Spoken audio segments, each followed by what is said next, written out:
In a modest home, a wife approaches her husband with a simple but pressing request. There is no food left in the house, and she needs money to go to the market. But instead of understanding, her husband responds with criticism, accusing her of not knowing how to manage the home. He is shocked that the small quantity of rice and gari they bought just 2 weeks ago is already finished. The wife reminds him, calmly but firmly, that they are a family of four mouths to feed, 4 people with needs. But her husband is unmoved. To him, a good woman manages, and in his eyes, she is failing at that job. Without much care or thought, he transfers a token amount to her account and tells her to make it work. 3,000 naira. In this economy, that is all he gives her. 3,000 naira to feed an entire household. And as he walks out the door headed to work, he feels nothing. No guilt. No second thought. As far as he is concerned, he has done his part. But across town, the same man who claims to have nothing is a completely different person. He is texting a woman named Samantha, sweet-talking her, asking for her account number so he can send her money. Not just a little money, but the kind of money he never considers sending home. He calls her beautiful. He calls her baby. And Samantha, clearly used to this kind of attention from him, plays right along. She sends her account number. The alert drops almost immediately, and she responds with warmth. They make plans to see each other on Wednesday, and he agrees with a smile. The same man who couldn't find peace, giving his wife 3,000 naira to cook.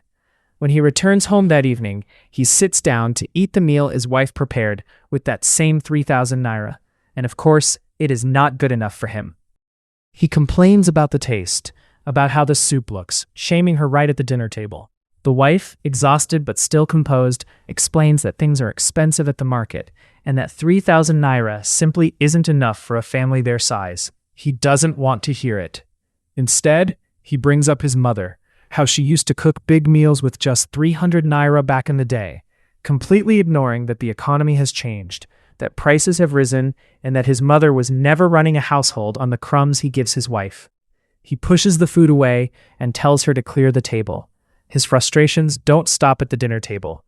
Moving through the house, he notices that the lights and the fan are on, and it sets him off. He calls out to Esther, for that is his wife's name, demanding to know why electricity is being used freely in his home. When she appears, he delivers a new rule. From that day forward, no lights or fans are to be used during the day, and at night, only 1 bulb is permitted in the entire house. No fans allowed. He frames it as saving money, but the reality is that he is spending freely on another woman while starving his own family of basic comfort. Esther is horrified. She tells him plainly that his children could suffer in the heat. He waves her off, saying people survived without electricity in the old days, and storms away. Then come the children, 2 young ones, a boy and a girl, with a message from school. Their teacher has warned them that if the school fees are not paid that very day, they will not be allowed into class. Cletus, for that is his name, redirects them to their mother. When Esther comes and they discuss the situation, she reminds him that she has been bringing this up for a while now. He is irritated by this, as though the reminding itself is the problem, and not the unpaid fees. He tells her to go to the school and beg the principal for more time, as if the burden of his financial negligence is solely hers to carry. Esther does exactly that. She goes to the school, speaks humbly to the principal, and manages to secure another 2 months of grace. Back at home, Cletus is unbothered.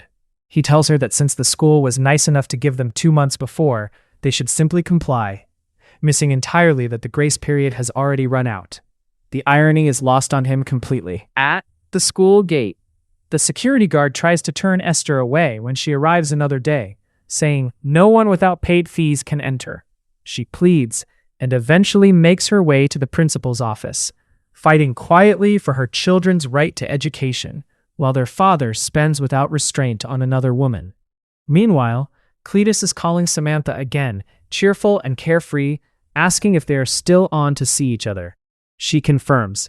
He can't wait. This is the man who told his wife money wasn't in his hand. Back on the school fees situation, the principal eventually grants 1 final week. Esther thanks him profusely, and her children are allowed to return to class, but only barely, and only through her persistence. Cletus contributed nothing but the original problem. After a rendezvous with Samantha, Cletus comes home full and satisfied, having enjoyed what he describes as real food, a contrast to the meals at home that he never tires of insulting. He walks in and immediately starts criticizing Esther again, this time about dinner. There's nothing left to cook, she tells him. He dismisses her and tells her to use her initiative, to cook oil rice with whatever rice remains. He doesn't see the cruelty in his own words. He leaves her to figure it out and goes on his way.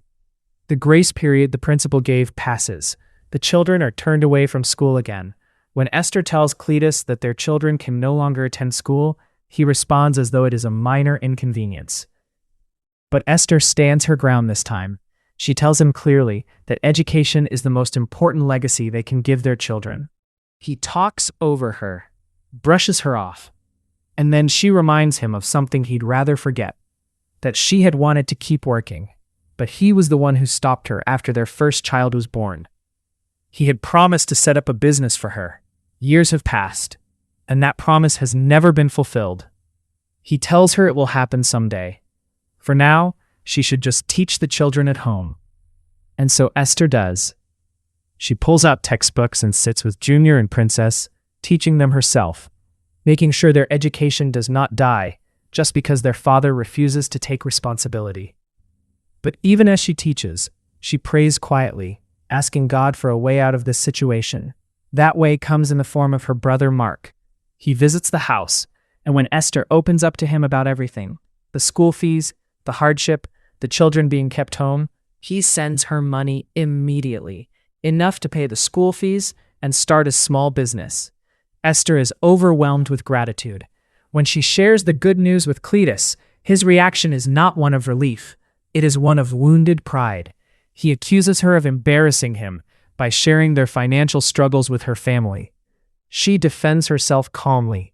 Mark is not just anyone, he is her brother. Cletus sulks and mutters that if she had just been patient, he would have sorted things out. She ignores the noise. The children are going back to school, and that is what matters. Junior and Princess return to class with joy, excited to reunite with their friends. Esther sends them off with a reminder to be on their best behavior. And for the first time in a long time, there is a lightness in the house, at least for her and the children. With her brother's support, Esther also starts her small provision shop. She works hard, tends to her business, and slowly begins to find her footing.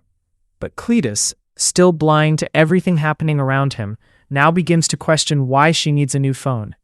She explains that her current one loses network constantly and people have trouble reaching her. He accuses her of always looking for a reason to ask for money.